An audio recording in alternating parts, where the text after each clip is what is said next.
Bard on the Plains podcast with Mike McPeak. It's about stories, mine and yours.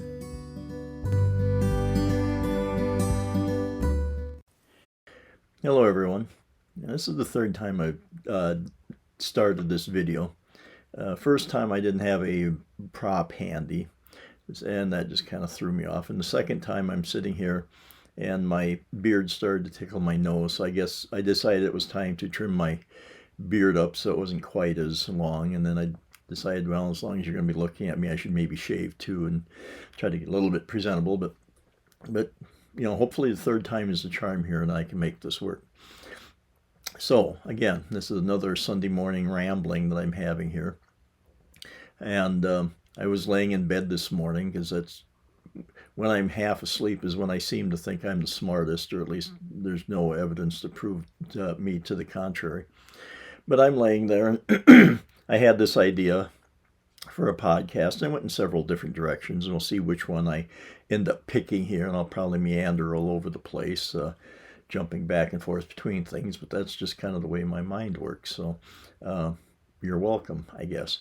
But anyway, I'm laying in bed and I was thinking about a conversation I had a couple weeks ago when I was working my evening shift at the high school and cleaning up the chemistry lab.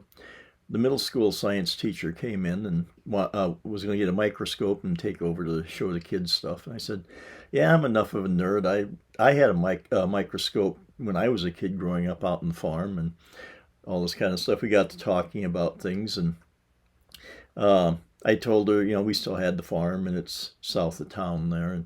And we got to talking, come to find out she lives on the same road that our farm is on. Now this road, I don't want to say it's, you know, unique for Clark County here, because there's several roads that, you know, have curves and bends in it, but not too many. A lot of them are just, you know, really long, really straight, and really boring. But ours, our road has a curve in it because if you're going west past our place, it'll start to curve right there, and it will curve for about half a mile, I think, or thereabouts. And the reason it curves is because there's, even though most of South Dakota is flat, you know, flat as a pancake, there are a few areas where they have these little draws, I guess some people would call them.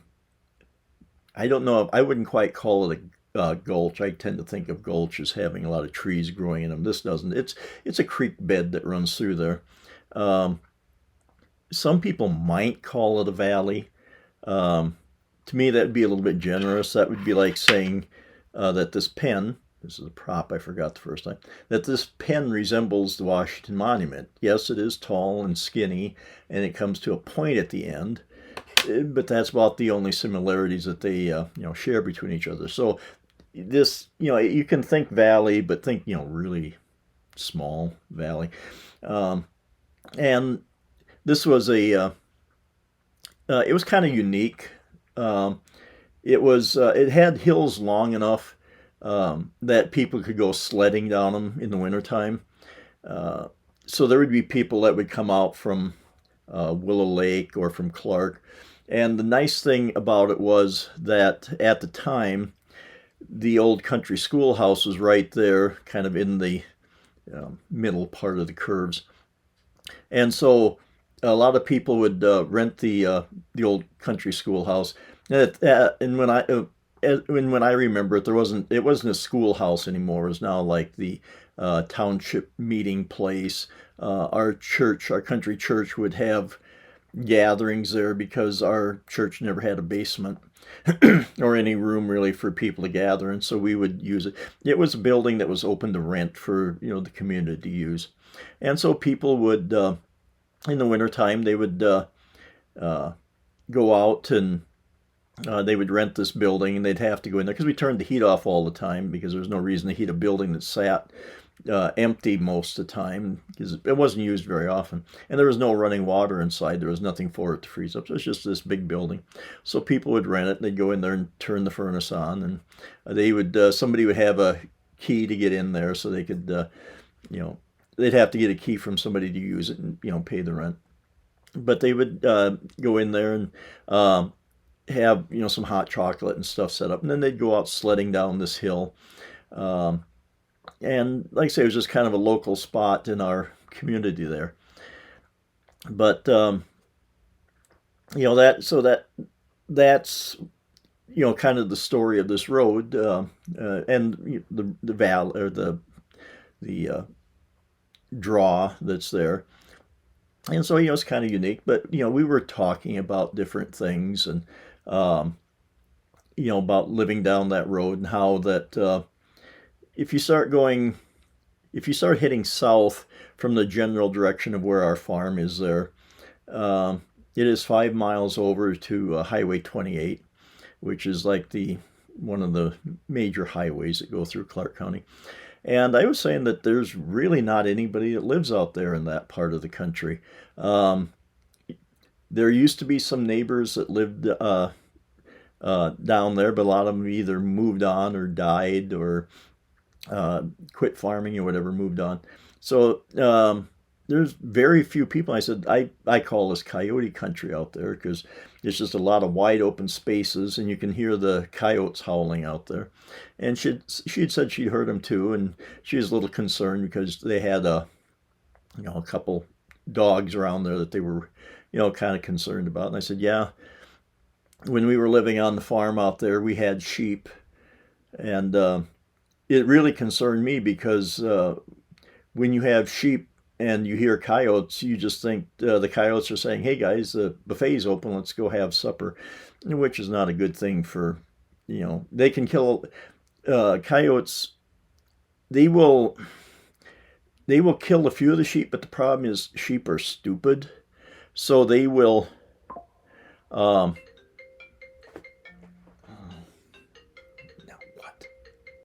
Okay, so I'm starting this for the 4th time, obviously. While I was recording, I got a phone call from somebody at the school about something, so I had to talk to them, but I'm back now.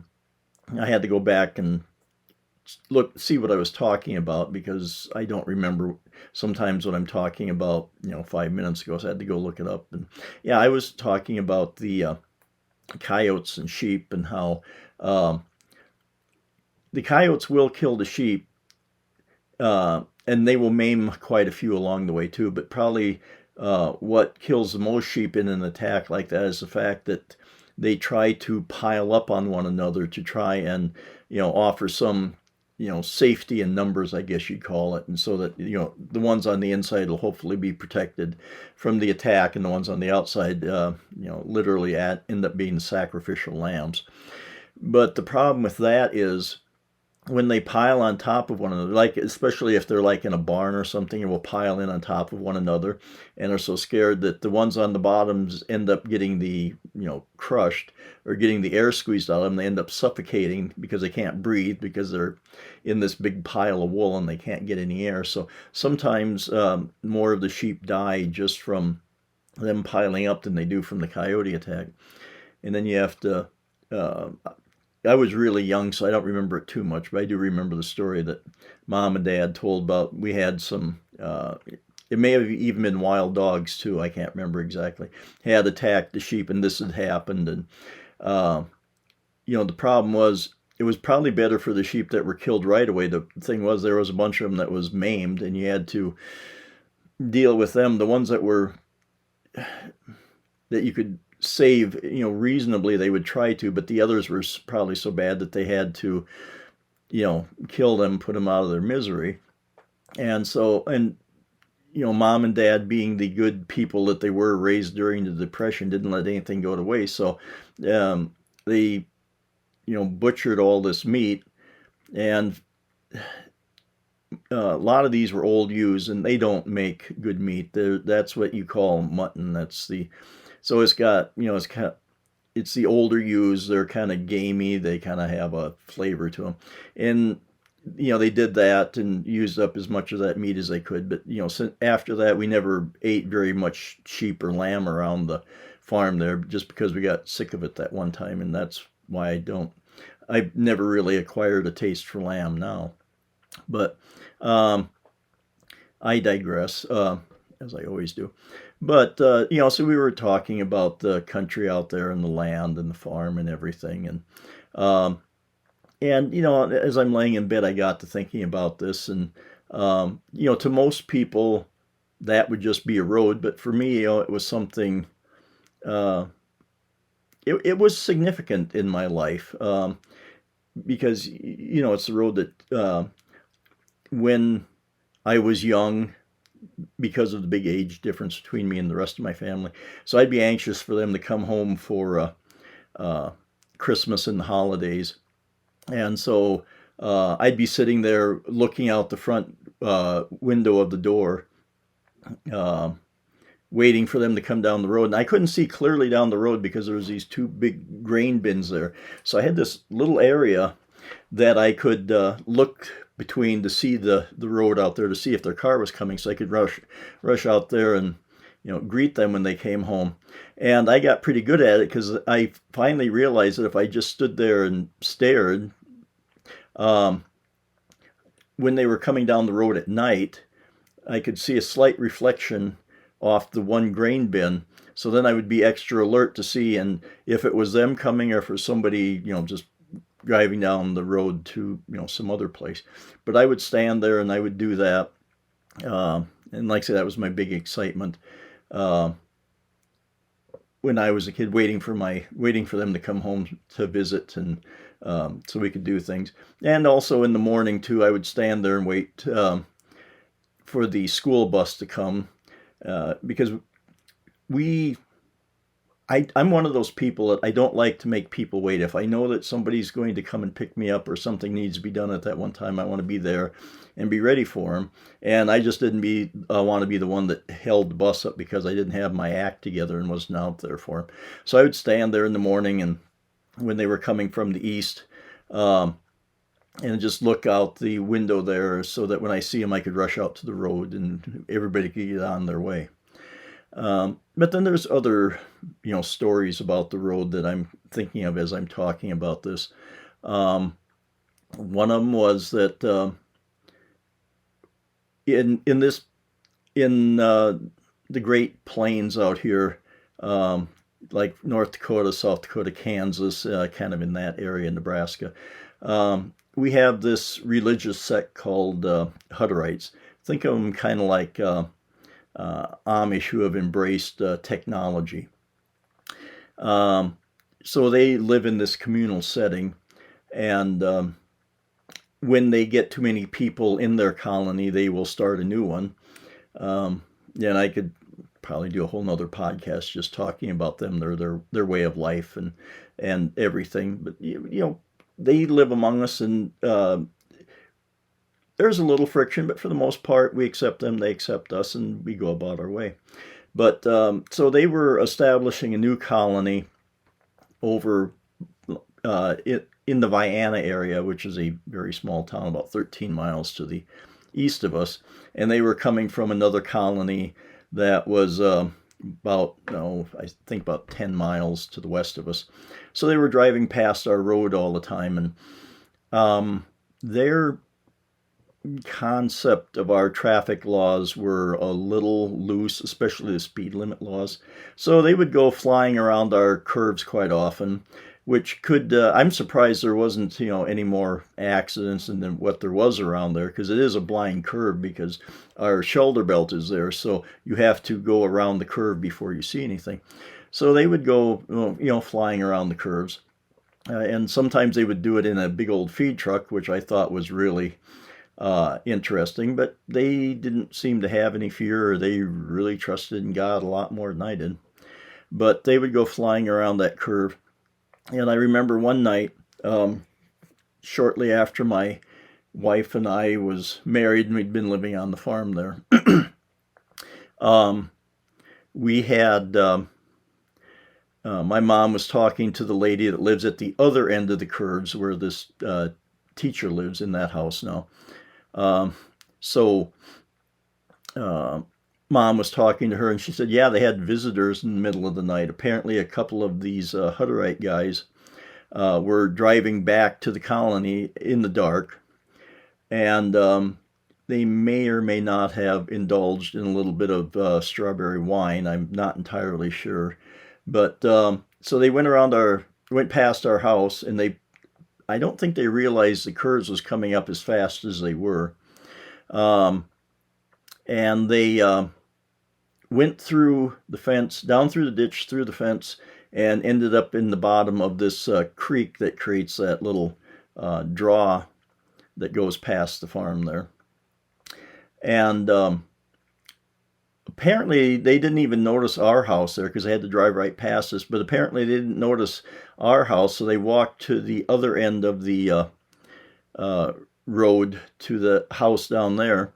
And the lady that lived there got woke up in the middle of the night, and she was, none too happy about this. And so they had to use her phone because this was in the days before, cell phones or anything like that. So if you got in trouble, you had to go to somebody's house, knock on their door, and say, "Please, can we use your phone?"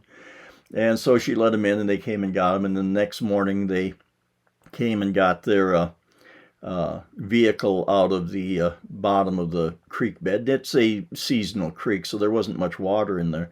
And what I was really surprised about was that they didn't hit any rocks on the way down, because there's some pretty big rocks. Some people might even call them small boulders. That might be a bit of an exaggeration, but there's big rocks down there they could have hit on their way down, but they didn't. So, that's, another story about living out there.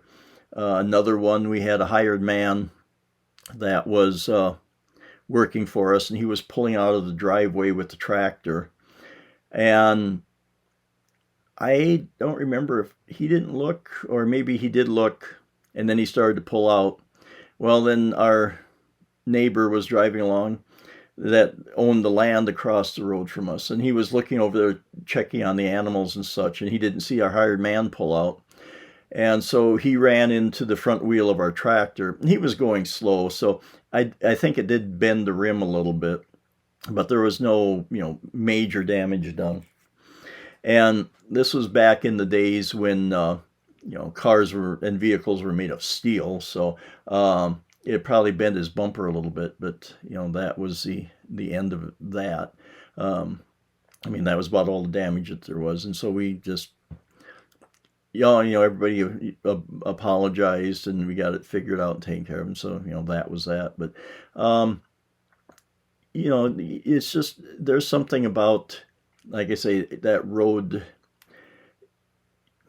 contributed to my life, I guess, or contributed to stories about my life. That that country school that was around the corner, I never went to it because they closed it up before I started. But my sister and brothers went there, and so they went there all the way till 8th grade. Then they went to Willow Lake for high school, so they had the experience of growing up in a small one-room school. And as I said earlier, there was no running water in there. So if you needed to go to the bathroom, they had the little buildings out across the yard that you could run out and use. Or maybe if it got really cold, maybe they put a bucket down in the basement that you could use, but nobody really wanted to do that, too bad. And they had to haul the water in. I think they would bring I don't even think they had a cistern, which is just like a tank beside the building that somebody would haul water in with a truck and put it in there, and you would pump it out of there. I don't even think they had that. I think somebody had to bring a couple 5-gallon buckets of water for them to use, and of course you used it sparingly. You'd use it for drinking water and things like that. So you just tried not to get you didn't sit there and just wash your hands for 2 minutes and do all of that. But that was their life and growing up, and I got to experience it a little bit because we would have our church gatherings down there, and we had to do the same thing. And I just thought that was a neat building, because you have your classroom, and then they had a couple cloak rooms for where you could hang coats, or I think maybe they used them as bathrooms, again, putting the bucket in there if they needed to. And then they had another place, I don't know what it was when maybe they had a kitchen in there when the school was open. I don't remember. I'll have to ask my siblings if that was the case or not. But when we were using it for church events, it was I guess you could call it a kitchen. There was no sink in there, or there may have been a sink, but it drained into like a bucket, and so someplace so you could wash your dishes and stuff. And they had a stove in there that you could prepare things on and keep things warm. So it was sort of functional. But that was our community center, and that was out there by us, and so we were kind of in the middle of the school was here, our farm was here, and our country church was over there. So we were kind of in the middle of our social community, I guess you'd say, church and school and everything. But like I say, it was all along that road there, and I just, like I say, I just got to thinking about how things like that can influence you, and how it can contribute to your life and gives you stories to tell. So, that's kind of my ramblings. I don't know, this is more or less the way I thought it would go after, a few false starts and a few other things going wrong here. But that kind of will end my rambling for this morning, and we'll see if I have another, eureka moment next weekend and come up with something that I hope is interesting for you guys to listen to. But until that time, examine your own life and think about things, and how your life has been, and what stories you have to tell, and what stories may be inspired by things. Or as in my case, as I get older, I start to think about the things I did as a kid, and I think that's just kind of normal that as people get older, they have more life behind them than they do ahead of them. So then they start thinking about the things that was and could have been, and those things. So we tend to get reflective, I think. But just take the time to think about things, and maybe do like I do and try to record them or write them down somehow for your kids or grandkids or whatever. I guess that's what I'm trying to do here now. And I have some stuff of my mom's that I think my son and I may try to digitally record, type them down, scan some pictures, this kind of stuff. I really kind of wished I had some recordings of Mom's. That would be good too. But just she'd written up stories and different things about her life, and had written them in notebooks. So I think my son's going to try and type them out and put it in a digital form, and I'm going to scan some of the pictures and see if we can pull this stuff together, and maybe do a vanity publishing of a few books to hand out to the family members and stuff. Just kind of a personal family history book for us. But I encourage people to do things like that, and just talk to one another and tell stories, because sometimes they may have meaning, sometimes they may not, but it just gets you to think about things and look at life differently. So until the next time, in my next rambling, just remember to be the author of your own story. Have a good week, everyone. If you'd like to contact me or find out more about the show, I can be found on Twitter at @BardOnThePlains. My Facebook is McPeak Podcasts. I also have a locals at McPeak Podcasting. You can email me at bardontheplains@gmail.com. My website for the show is bardontheplains.com.